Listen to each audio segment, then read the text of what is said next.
So instead of talking about the 3-10 Chicago Bears who are on bye this Sunday, why don't we take a chance to go to the United Center and talk about the 11-14 Chicago Bulls here on the Sports Cubicle with the marvelous one, Dan Marver, Devin Tingle, Paul Chivari throughout the entire show. I'm Mike Mercado, and it has been a rough one, a frustrating one, and at times a fun one for Bulls fans, as it seems like this team is competing with some of the better teams in the Eastern Conference, beating some of the better teams in the Eastern Conference, and then days later will lose to the bottom dwellers of the NBA. And there's so many things that have fascinated me and Bulls fans, I think, on this team. First of all, last time we were all here talking about the Bulls, the news hadn't came out yet that Billy Donovan had signed an extension. He's going to be here for a little while now with Arturas Karnisovas and Mark Eversley. And a lot of this turmoil has started being reported about Zach LaVine being benched, about there being some rift between some of the star players and the coach. But I think what's really interesting to me is the way not just Bulls fans, and I get where Bulls fans are coming from, the frustration and being the day-to-day lives of a Bulls fan watching this team every day, but the national pundits, the national thought being that this Bulls team should blow up this roster, this whatever core this is, to get rid of it.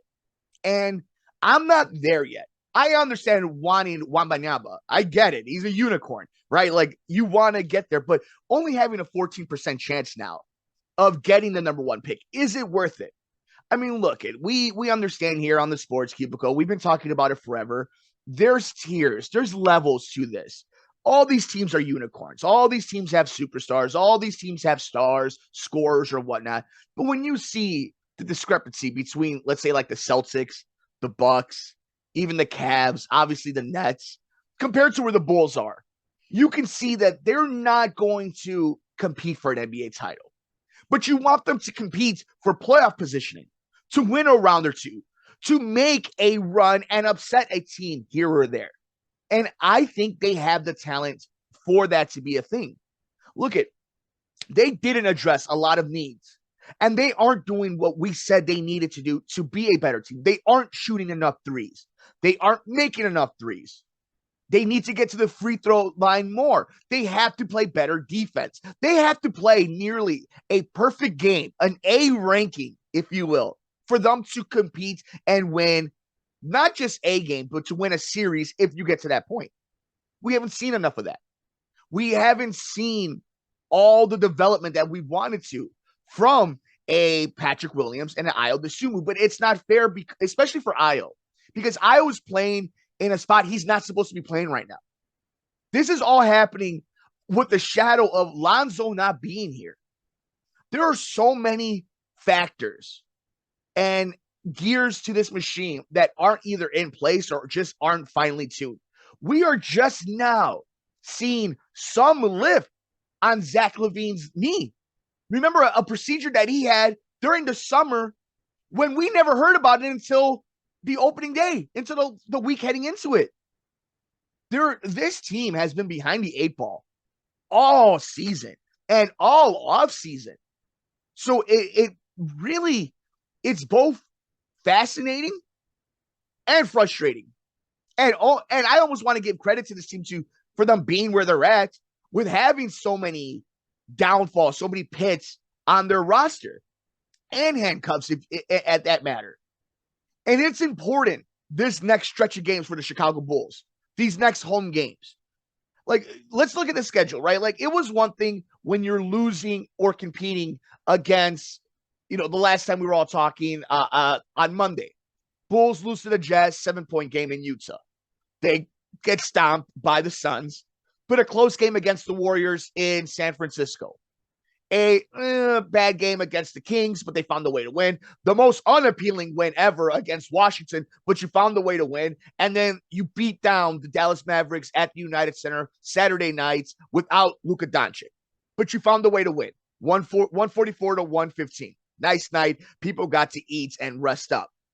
But look at your schedule coming up, heading into Christmas weekend. You have the Atlanta Hawks in Atlanta today. As of this recording, they haven't played yet. When you hear this on the Sports Cubicle, you will know the results. But a win you need. A team that's struggling with an injured Murray.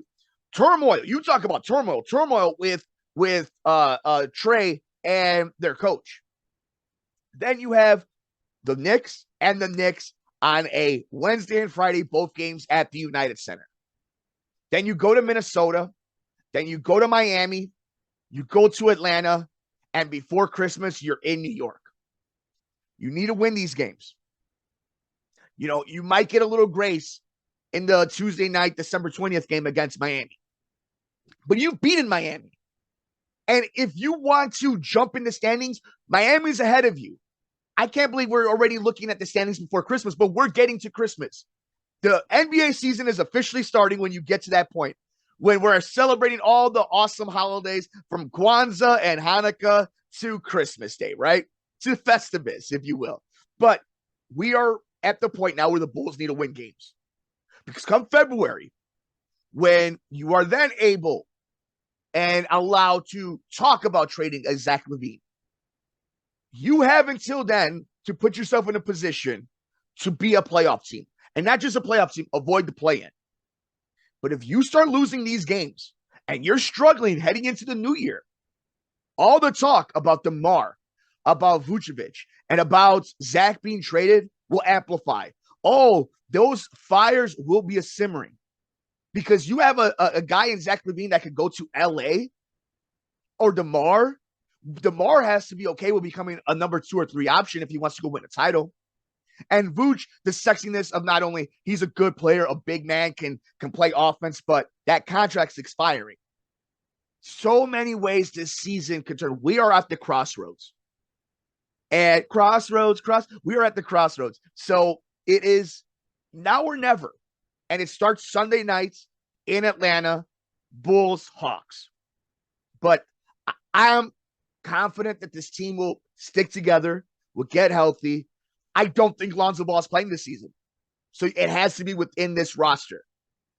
But I do think that they will find themselves alive and intact heading into post-trade deadline and their final playoff push this spring. But we want to know your thoughts on the Chicago Bulls season so far. Will they end up just unloading everybody and trying to get that Wembanyama lottery ticket at 14%? Or will they stay packed and try to make a playoff run with this quote-unquote core? Let us know your thoughts. We're on Twitter at Sports Cubicle TV, Couch Sports Talk. I'm on Twitter at Mike M Media, Instagram, Mike Mercado Media. Make sure you check out WCPT SoundCloud at soundcloud.com, WCPT 820. If you missed any episode of the Sports Cubicle or any one of our awesome shows here on the radio station, of course, we have the video version of the podcast and all the segments. Leave a comment down below at youtube.com/Mercado Airwaves Network and wherever you get your favorite podcast at Mercado Airwaves. It's the marvelous one, Dan Marver. It's Devin Tingle. It's Paul Chivari. I'm Mike Mercado.